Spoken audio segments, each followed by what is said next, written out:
Hello, students. Welcome to Module 9. This week, we are studying the third of 8 diversity issues, gender and its relationship to design. Now, you might be wondering why I'm wearing a full-face respirator, and it is an odd thing to be wearing in an introductory video, I know. But as you also know, I like to show backgrounds or products or something in these videos that have something to do with the topic at hand. So in this case, you might want to look at these two cartridges. They're pink. When you think of pink, what do you think about? Do you think that this full-face respirator was designed for women? Are there other full-face respirators that have the color blue or some sort of other type color on them? It'd be interesting for you to take a little deeper dive into that. In this case, we have conflicting color codes. Yes, pink is a gendered color, and it is coded as feminine in many, many areas of our society. Take a toy store, for example. It's a very good example.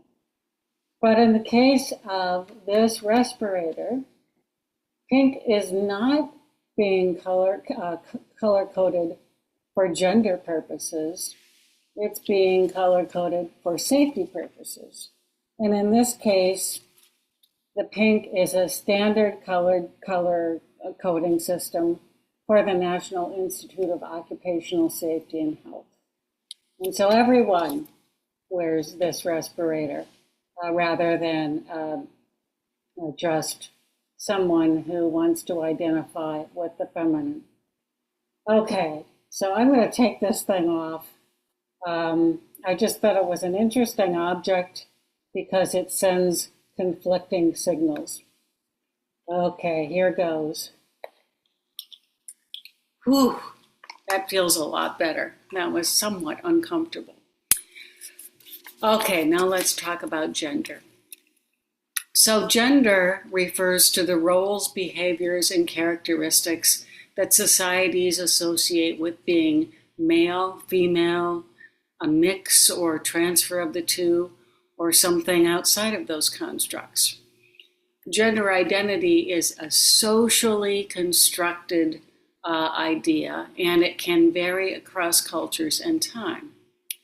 So while many people, but not all, are born biologically male or female, they learn gender norms, such as how to dress, speak, or interact with others based on what is considered appropriate for their biological sex. When individuals or groups do not conform to these traditional expectations, they may face stigma, discrimination, or social exclusion, all of which can negatively impact their well-being. Across history and around the world, different cultures have recognized a broader range of gender roles and identities.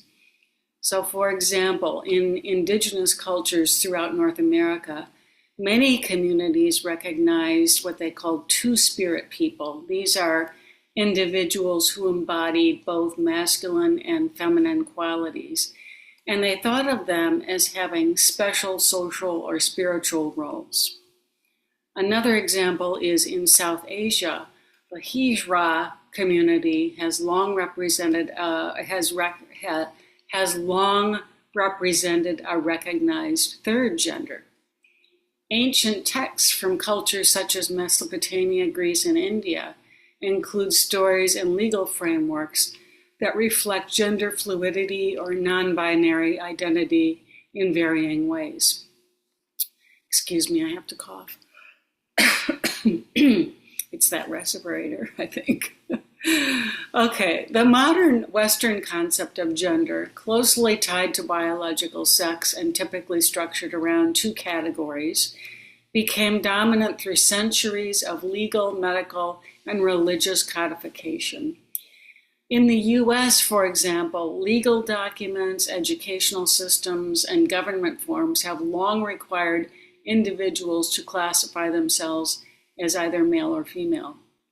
This remains the standard in many federal policies and data systems today. However, the understanding of gender is evolving in some areas, especially in science, psychology, and education. Some local governments, healthcare systems, and institutions are exploring more inclusive approaches to accommodate people who do not identify strictly as male or female. Now, as we well know, none of this means that long-standing frameworks are being erased. Rather, what I think we are seeing is the acknowledgement that gender roles, expressions, and expectations can vary widely across cultures, across time, and from person to person. And most importantly, that has design implications. Interestingly, your generation is witnessing and often leading a shift in how gender is understood and expressed. Advances in genetics and neuroscience have shown that sex and gender characteristics are much more complex than we once thought. At the same time, cultural change, technology, and media have expanded the visibility of people whose identities don't fit the traditional norms. These shifts are shaping how designers think about the built environment, language, clothing, graphics, interfaces, and many other sorts of parts of the built world. Author Susan Tick writes, and I quote here, "We are living in a time of gender revolution. Traditional masculine and feminine roles are being challenged through advances in science and technology and by cultural shifts stemming from the evolution of sexual politics and media depictions of gender." Some people don't like the scenario in which media is now expressing more of an acknowledgement of gender fluidity, and some people embrace those ideas. Tick also notes that companies are responding to this shift in practical ways. Some workplaces now include gender-neutral restrooms alongside traditional ones, not necessarily as a political statement per se, but as a way to ensure that everyone, all the people who are working there or who are in the building, feel safe, welcome, and comfortable. These are design decisions that are rooted in human-centered thinking. Designers are often at the front lines of social change, not by choosing sides in debates. And I don't think that that's our role. Sometimes it is, but I don't really think that that's always our role. But our role is to ask, how can we make environments that serve people's real needs? How can we create inclusive, respectful spaces for everyone? That is the big responsibility of a designer. So this week, we'll explore how design intersects with gender expression.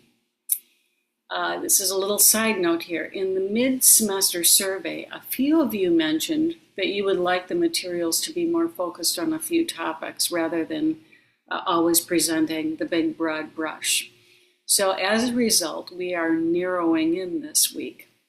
We'll begin with a chapter from our Diversity in Design textbook titled Overriding Hate, Queer Writing on the Bathroom Wall. And this responds to the impact of hate speech in public restrooms in a typographic way. Then we'll read a short piece by Angela Rikers that shows how even typography at the level of a single character can be used to challenge gender norms. We also have another short reading by Mark Hay that discusses the poor design of public bathrooms and how these design issues relate to gender. And then finally, we'll watch a TED Talk by storyteller Ivan Coyote, who speaks about the experiences of using gender-neutral bathrooms. As you move through the week, take time to observe the spaces around you. do they reflect expectations about gender? So with our full face respirator, I'm sure that if you didn't know what that was, you might assume that that was a respirator for a woman. You only wouldn't, if you had the knowledge, of course, you would know better. But sometimes we're making these kinds of expectations, or we are making assumptions when we shouldn't. If the spaces around us and the objects around us reflect expectations of gender, ask yourself how. So in this case, it was just about a color, but there are other ways that start to communicate gender as well. Are there places that feel welcoming to all, or do some spaces assume a specific user or a specific gendered user? And most importantly, for our purposes, how can designers create environments that acknowledge the diversity of human experience? And this is the clincher, without relying on stereotypes. That's a very difficult and big question for you to be thinking about this week. Okay, everyone, I hope you find the materials interesting, and I wish you good luck with all of your work in the course this week, your work in your other courses, and I hope you have a little time to breathe in the spring air that's coming our way. Thank you. Bye-bye.